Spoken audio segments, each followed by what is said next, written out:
Hello students, in the last video we have covered Porifera and today we will discuss Coelenterata. So let's begin with Coelenterata. Coelenterata are also known as Cnidaria and they are aquatic, mostly they are marine. They are aquatic and mostly they are marine. So they are present in the water bodies, they are found in the water bodies and mostly they are marine. So they are found only in the ocean, they are not found in the fresh water. Cnidarians are not found in fresh water. So, Cnidarians can be sessile or they can be free swimming. What is meaning of sessile? Organism who cannot move is known as sessile. Okay? Organism who can't move is known as sessile. So sometimes they are sessile or sometimes they are free swimming. Sometimes it can move, sometimes it cannot move. Then radially means some organisms are sessile and some organisms are freely moving. In Cnidarians, some animals are sessile and some animals are freely moving. Radially symmetrical, they exhibit radial symmetry, means many planes can pass through the center, which can divide body into two equal halves. Radial symmetry is exhibited by coelentrates, ctenophora and echinoderms. The name Cnidaria is derived from cnidoblast or cnidocyte present on the tentacles of the body. See, they have tentacles on their body, okay, and on the top of the tentacle, cnidoblast or cnidocyte is there. They have tentacle on their body, and on the top of the tentacles, cnidoblast or cnidocyte is there, and inside the cnidoblast or cnidocyte, stinging capsule is there, which is known as nematocyte. They have tentacles. On the top of the tentacles, cnidoblast or cnidocyte is there, and inside the cnidoblast or cnidocyte, nematocyte is there. So these nematocytes are used for stinging. Nematocysts are used for stinging. Okay, so nematocysts are present. Nematocytes are present inside the cnidoblast or cnidocytes. Inside the cnidoblast or cnidocyte, what is present? Nematocytes are present, which is known as a stinging capsule, and that's why they are known as Cnidarians. Okay, because they are ready to sting every time. Because they are ready to sting every time, they are known as Cnidarians. Then cnidoblasts are used for anchoring defense and for capture of the prey. What is the use of cnidoblasts? Cnidoblasts are used for defense, for anchorage and to capture the prey. For defense, for anchorage and to capture the prey, cnidoblasts are used. Cnidarians exhibit tissue level of organization and they are diploblastic. Two animals exhibit tissue level of organization and two animals are diploblastic. They are coelentrates and ctenophora. Okay, coelentrates and ctenophora are the two phylums who exhibit tissue level of organization and they are diploblastic. Means they have two germ layers in their body. So they have a central gastrovascular cavity with a single opening known as hypostome. See, here their body is there. This is their body, and this is the gastrovascular cavity is there. This is the gastrovascular cavity is there, and this cavity is having opening. This cavity is having this opening. This opening is known as hypostome. So they have a gastrovascular cavity which has a single opening known as hypostome. Sure.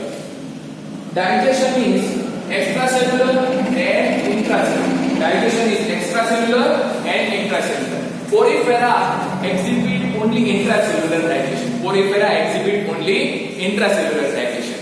But coelentrates have two types of digestion, both extracellular and intracellular digestion. So, some of the Cnidarians like corals have skeleton composed of calcium carbonate. Some Cnidarians, and not all Cnidarians have skeleton. Some Cnidarians have skeleton, and that skeleton is found in corals, and it is made up of calcium carbonate. Some Cnidarians have skeleton, and it is found only in corals, and it is made up of calcium carbonate. In the Porifera, we said that skeleton is made up of spongin fiber and spike tube. Okay. In the Porifera also, skeleton is there, but it is made up of spongin fibers and spike tube. Then some of the Cnidarians like corals have skeleton composed of calcium carbonate. Cnidarians exhibit two basic body forms known as polyp and medusa. See, two types of body forms are found in Cnidarians. One is polyp and one is medusa. Polyp is flower-like and sessile, okay, and cylindrical. Polyp is flower-like, sessile and cylindrical, whereas medusa is umbrella-like and free-swimming. Medusa is umbrella-like and free-swimming, and polyp is cylindrical and sessile. So, two types of body forms are there. The former is sessile, means polyp is sessile and cylindrical, like Hydra and Adamsia. So sessile body form is found in which organism? Sessile body form is found in Hydra and Adamsia. Sessile body form is found in Hydra and Adamsia. Whereas the later umbrella shape and free swimming is found in Aurelia and jellyfish. Okay, Aurelia or jellyfish. Aurelia or jellyfish are the same organism. Aurelia and jellyfish are same organism. So Aurelia or jellyfish exhibits medusa body form which is free swimming. Okay, Aurelia and jellyfish exhibits medusa body form which is free swimming and it is umbrella shaped.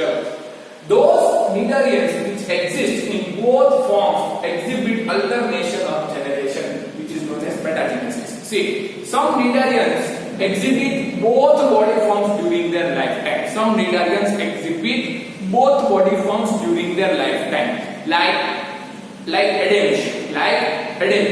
Adamsia, like Obelia. So here the polyp can be converted into medusa and medusa can be converted into polyp. Okay, some organisms exist in both body forms during their lifetime. Some animals exist in both body form during their lifetime. So here polyp can be converted into medusa and medusa can be converted into polyp. Now medusa is sexual form. Medusa is sexual form and polyp is asexual form. Polyp is asexual form and medusa is sexual form. So medusa produce polyp sexually and polyp produce medusa asexually. Okay, polyp produce medusa asexually. This is polyp is there. This is polyp. So polyp will produce medusa asexually and medusa will produce polyp via sexual reproduction. Why? Because both body forms are found in one lifetime. Okay, both the body forms are present in one lifetime. So here polyp is converted into medusa and medusa is converted into polyp. Medusa is converted into polyp by sexual reproduction. Polyp is converted into medusa via asexual reproduction.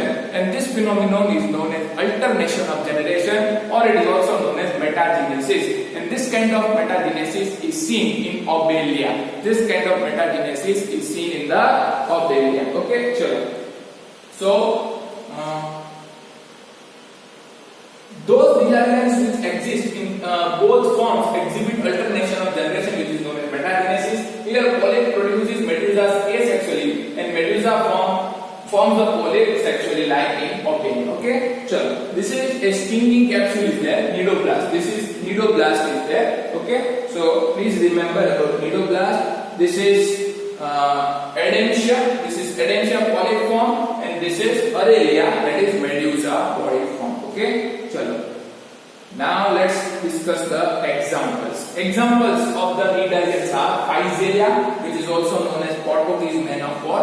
Physalia is also known as Portuguese man of war. Why? Because it is always ready to fight. Okay, Physalia is an animal who is always ready to fight, so it is known as Portuguese man of war. And Adamsia is also known as sea anemone. Pinnatula is known as sea pen. Gorgonia is known as sea pen, and Mindrina is known as braincola. So you have to remember common name also, and you have to remember the scientific name also. Both names you have to remember.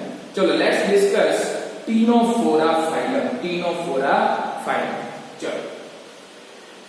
Ctenophora are commonly known as sea walnuts or comb jellies. Ctenophora are commonly known as sea walnuts or comb jellies, and they are exclusively marine. Means they are not found in fresh water. They are exclusively marine, and they are readily symmetrical. Okay, means we have many planes which can pass through the center, and it can divide body into two equal parts. And they are diploblastic animals, and tissue level of organization is there. Diploblastic means they have two germ layers and they exhibit tissue level of organization, though they don't have organs in their body.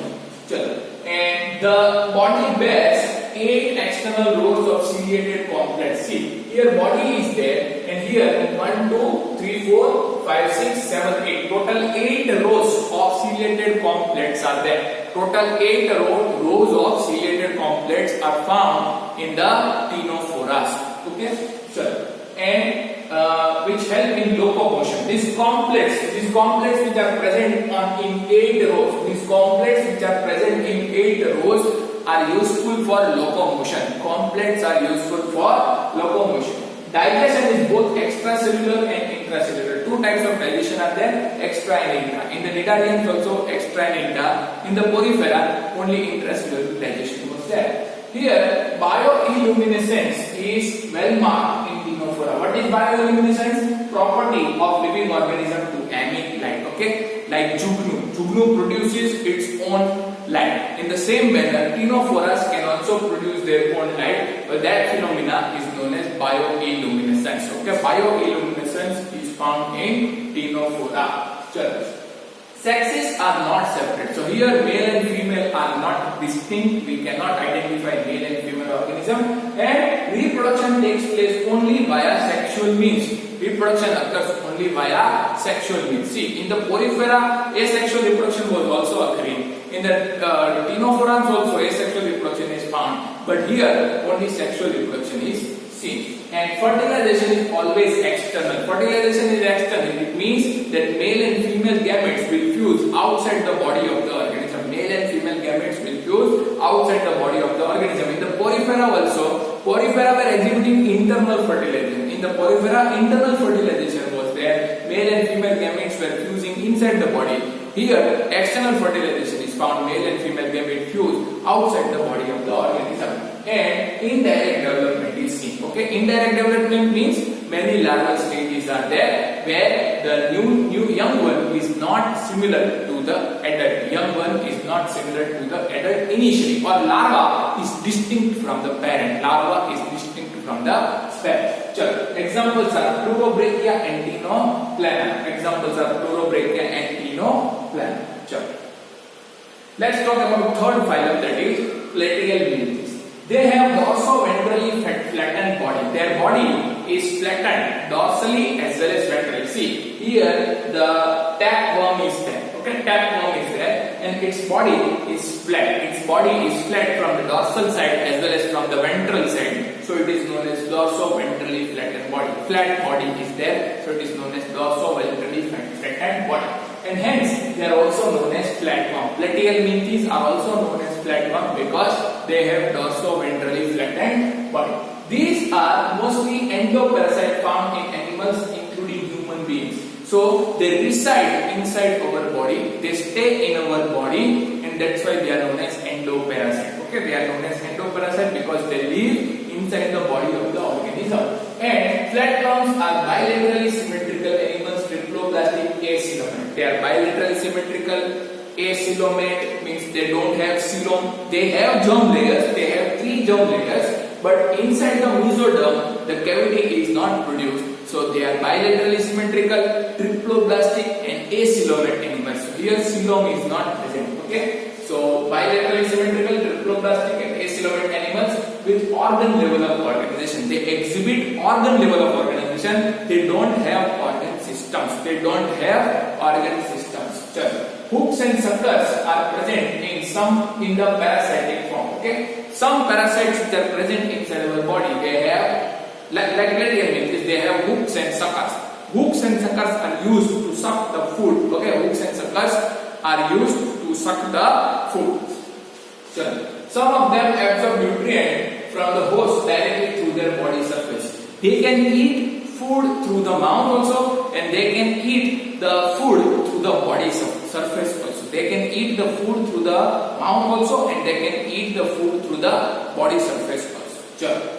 Specialized cell called flame cells help in osmoregulation and excretion. Inside their body, they have specialized cells which are known as flame cells, which help them in osmoregulation as well as excretion. For osmoregulation and excretion, which cells are there? Flame cells are present inside their body, which help in osmoregulation as well as excretion. Sexes are not separate. Here also sexes are not separate. Male and female are same. Okay, and fertilization is internal. In Ctenophoras, fertilization was external. In Porifera, fertilization was internal. In Porifera, male and female were not distinct. In Ctenophora also, male and female were not distinct. Here also, male and female are not distinct. But fertilization is internal. Okay, fertilization is internal in development, occurs through many larval states. Means the larva is distinct from the parent. It is not similar to the parent. And some members like Planaria possess high regeneration capacity. If we cut the planaria into sections, the body will develop the remaining part, that is known as regeneration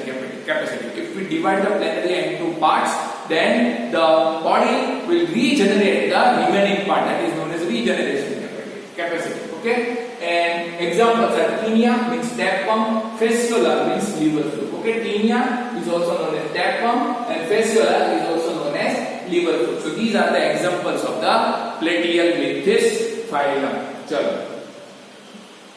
Let's talk about next phylum, that is Aschelminthes. Okay, so Aschelminthes, the body of the Aschelminthes is circular in the cross section. Their body is circular in the cross section, and so when we cut them into section, their body appears round, and that's why they are known as roundworm. Okay, the body of the Aschelminthes is circular in cross section, and hence the name roundworm is given to them.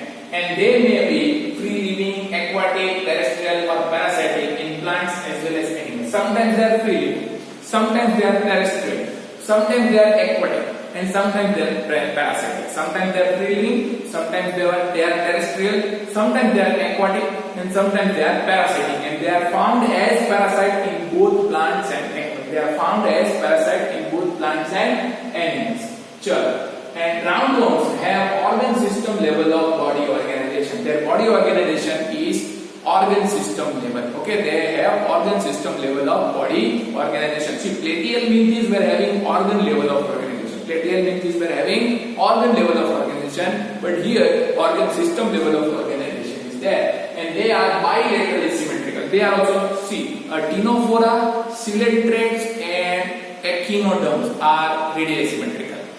Poriferas are asymmetrical, and rest of the animals are bilaterally symmetrical. And in bilateral symmetrical, we have already seen Platyhelminthes, and we are learning second phylum, that is Aschelminthes. Both are bilaterally symmetrical. Triploblastic, Platyhelminthes was also triploblastic. Okay, this is also triploblastic, and pseudocoelomate animals are there. See, Platyhelminthes were acoelomate. Platyhelminthes were acoelomate, but Aschelminthes are pseudocoelomate, means the mesoderm is present as scattered pouches. Mesoderm is present as scattered pouches. Chalo. Alimentary canal is complete with well-developed muscular fat. Platyhelminthes have incomplete digestive system, but Aschelminthes have complete digestive system. It means that anus and mouth are separate. Anus and mouth are separate. In Platyhelminthes, anus and mouth are same. Only one opening is there, and that's why it is incomplete digestive system. But in Aschelminthes, we find complete digestive system where anus and mouth are completely separate, and a muscular pharynx is also there. Okay, an excretory tube removes the body waste from the body cavity through the excretory port. In the Platyhelminthes, we said that flame cells are there for excretion and osmoregulation. Here, for excretion, another structure is there which is known as excretory tube. Here, excretory tube is there which is used to remove the excretory waste from the body cavity. Okay, excretory tube removes waste from the body cavity through the excretory pores. Excretory pores are present on the surface, body surface, through which the waste products will come out. So, excretory tube is there which will collect the waste product from the body cavity, and then it will send them out through the pores that are present on the surface of the body.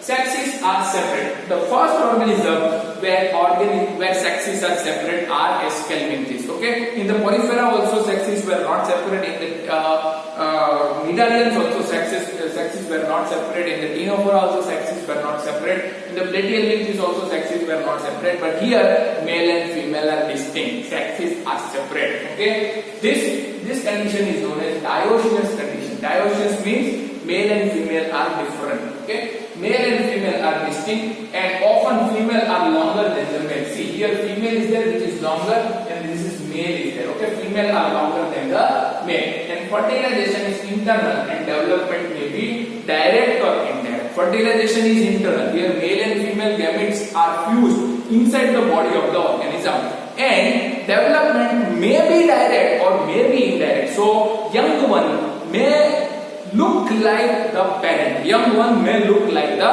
parent, and it may also not look like the parent. Okay, it may not look like, or it may look like the parent. Okay, so young ones resemble the adult and sometimes it don't represent the adult. Okay, so development can be direct or it can be indirect. Examples are Ascaris, that is roundworm, Wuchereria, that is filarial worm, which is responsible for causing filariasis. Filariasis is a disease which is caused by filarial worm. And Ancylostoma is also known as hookworm. Okay, Ascaris, that is roundworm, Wuchereria, that is filarial worm, and Ancylostoma, that is hookworm. Okay, so today we have discussed 4 phylum: Cnidarians, Cylindrate, Ctenophora, then we talked about Platyhelminthes, and then we have discussed Escalminthes. I hope you have understood all these phylums. Please read the textbook. Actually, I have explained you from the textbook only, so please watch the video through 2-3 times and then read the textbook. You will surely understand the topics. Okay, best luck.